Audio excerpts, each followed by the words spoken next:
बिस्मिल्लाहिर्रहमानिर्रहीम। अस्सलाम वालेकुम डियर स्टूडेंट। आज हम सी लैंग्वेज के अंदर डिस्कस करेंगे वेरिएबल को कि कैसे वेरिएबल को यूज़ किया जाता है और वेरिएबल दरअसल होता क्या है। सबसे पहले जैसे कि आप स्टार्टिंग से मैथ पढ़ते हैं तो आपको पता होगा कंसेप्ट ऑफ वेरिएबल और कांस्टेंट का। ये दो टर्म्स हैं जो हम मैथ में भी यूज़ करते हैं।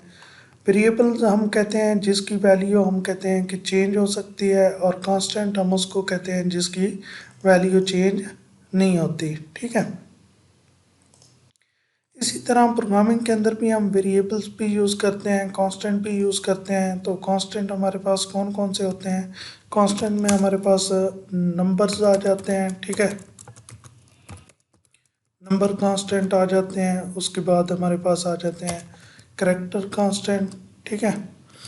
अब नंबर कांस्टेंट में जो है हमारे पास अगर हम बात करें तो दो किस्म के नंबर आते हैं, एक डेसिमल पॉइंट के साथ नंबर होते हैं और एक विदाउट डेसिमल पॉइंट नंबर होते हैं। ठीक है, ये पॉजिटिव भी हो सकते हैं, नेगेटिव भी हो सकते हैं। जैसे पॉजिटिव वन, -1। ठीक है, 1000, -9, 7, 6, 7, 6, 7, इस तरह की कोई भी वैल्यू हो सकती हैं। तो इनको हम प्रोग्रामिंग के अंदर इंटीजर कांस्टेंट कहते हैं। प्रोग्रामिंग के अंदर हम इनको नाम क्या देते हैं? Integer constant.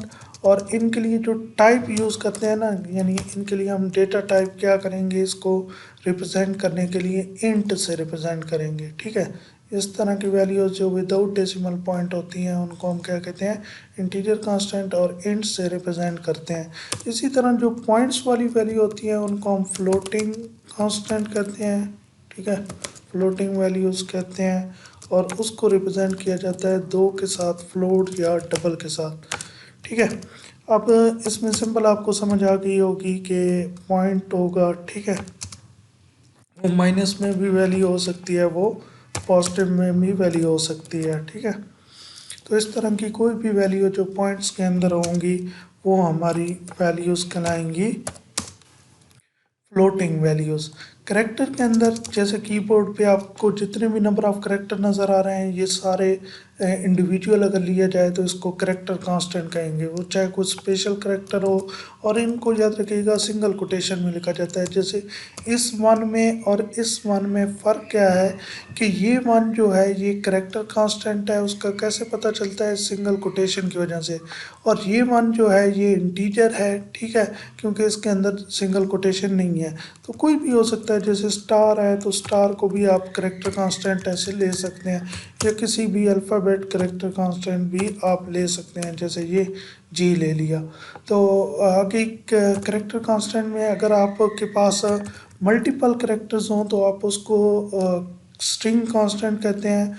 और उसके अंदर आपके पास क्या होते हैं कि आपने डबल कोटेशन के अंदर लिखना होता है उनको, और आपके पास मल्टीपल करेक्टर्स क्या लिखे जा सकते हैं, उसके अंदर लिखे जा सकते हैं। ठीक है, तो हमें समझ आई कि हमारे पास इस तरह की वैल्यूज़ हो सकती हैं, यानी नंबर्स हो सकते हैं, फ्लोटिंग पॉइंट नंबर्स हो सकते हैं, करेक्टर्स हो सकते हैं, और इस तरह की कोई स्ट्रिंग हो सकती है।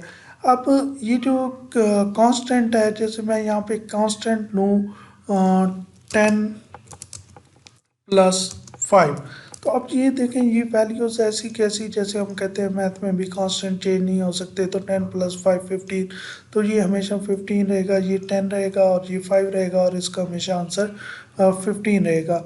लेकिन हम वेरिएबल वहाँ यूज़ करते हैं जहाँ पे हम चाहते हैं कि अक्सर के हम वैल्यूज़ को अपडेट कर सकें।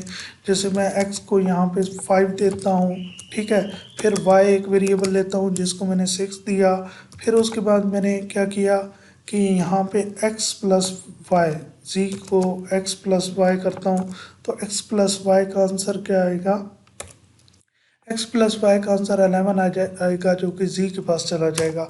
अब थोड़ी देर के बाद मैं चाहूँ तो इस x की वैल्यू क्या कर सकता हूँ? अपडेट कर सकता हूँ, जैसे z-x कर दूँ। तो क्या होगा कि अब क्या होगा कि y के अंदर x के अंदर दोबारा न्यू वैल्यू क्या चली जाएगी? 6 चली जाएगी, क्योंकि z में 11 जाएगा और z-x करेंगे तो 11 - 5 होगा तो 6। तो अब देखें ये वेरिएबल की वैल्यू क्या हो रही है? चेंज हो रही है। तो वेरिएबल की वैल्यू क्या होती रहती है, चेंज होती रहती है। अब प्रोग्रामिंग में हम कहते हैं कि हम जब वेरिएबल बनाते हैं तो दरअसल क्या होता है, बैकएंड पे एक मेमोरी बॉक्स रिजर्व हो जाता है, और उस मेमोरी बॉक्स में हम कुछ भी अपनी वैल्यू रख सकते हैं, और जब भी चाहे हम वैल्यू रख सकते हैं, और जब भी चाहे हम उसमें से वैल्यू रीड कर सकते हैं।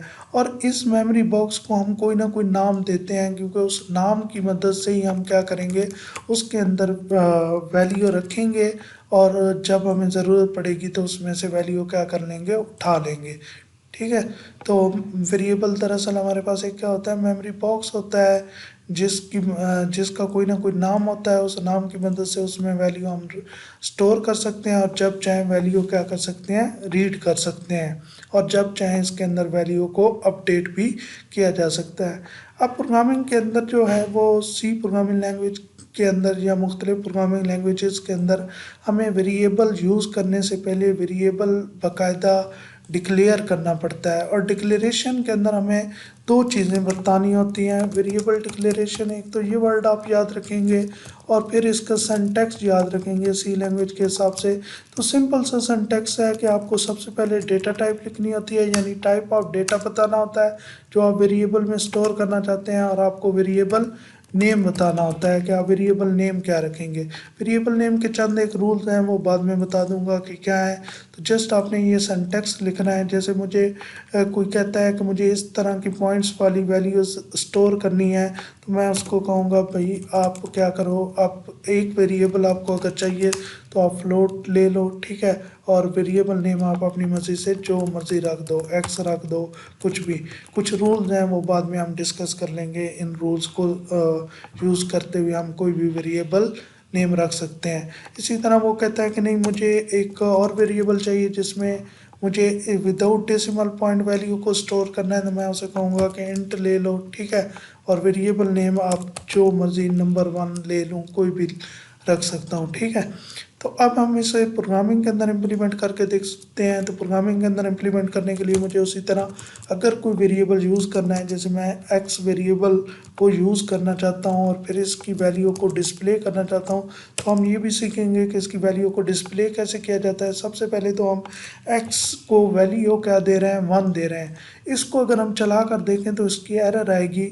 एरर क्यों आएगी कि वो कहेगा कि आप ये जो एक्स आपने लिखा है इसको आपने डिक्लेयर नहीं किया, ये एक्स क्या है मैं नहीं जानता। जैसे वो कह रहा है x was not declare.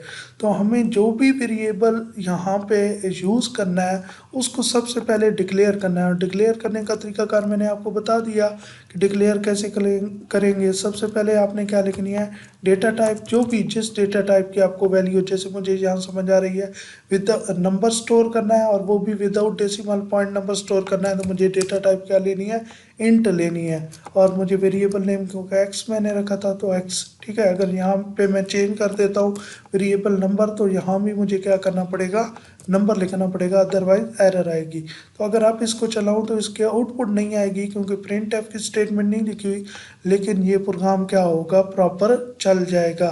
Clear है, हमें इसकी कोई एरर नहीं आएगी।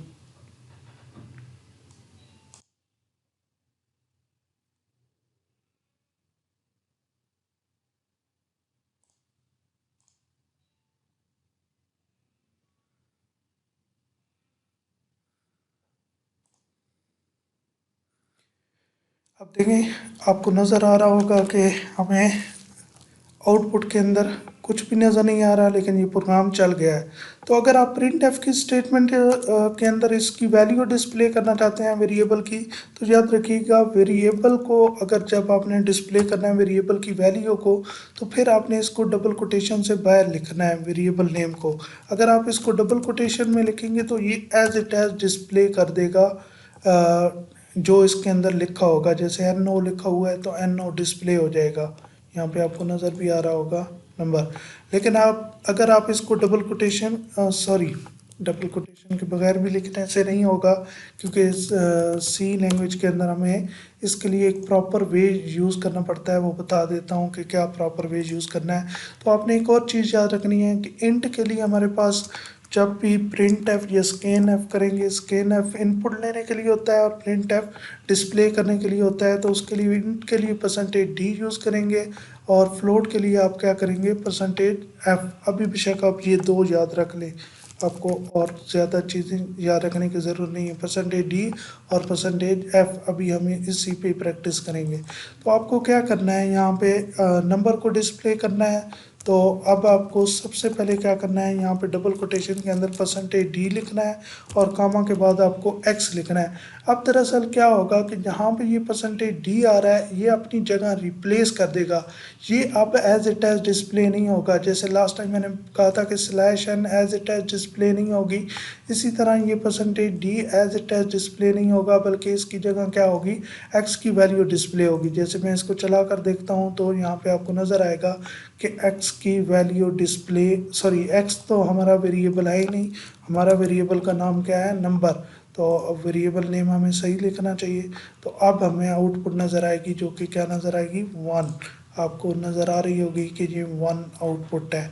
अब इसी तरह अगर आप दो वेरिएबल लेते हैं, ठीक है, आप एक और वेरिएबल ले लेते हैं, नंबर 2 कर दें या कुछ भी कर दें, और इसी तरह अगर आप इस दूसरे वेरिएबल की भी वैल्यू डिस्प्ले करना चाहते हैं तो आपको दूसरा परसेंटेज डी यूज़ करना पड़ेगा और आपको नंबर 2 ऐसे भी कर सकते हैं, और अलग अलग प्रिंट ऐप में भी इसको किया जा सकता है। ठीक है, नंबर 2 में सॉरी हमने वैल्यू नहीं रखवाई, अब वैल्यू भी रखवा दें, नंबर 2 में 10 रखवा देता हूँ। अब डिस्प्ले करें नंबर और नंबर 2, आप देखें 1 और 10 डिस्प्ले हो रहा है। ठीक है, और आप इसको अलग अलग प्रिंट ऐप में तो वो तो और ज़्यादा आसान है कि आपको परसेंटेज डी इसी तरह print F as it as क्या करनी है, नीचे रिपीट कर लेनी है, और यहाँ पे नंबर 2, तो इस परसेंटेज डी की जगह क्या होगी, नंबर 2 की वैल्यू आएगी।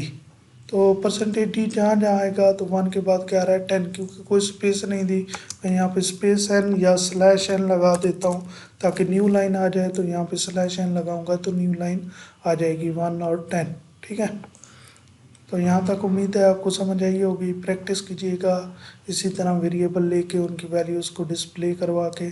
थैंक यू सो मच, ख्याल रखिए, अल्लाह हाफिज़।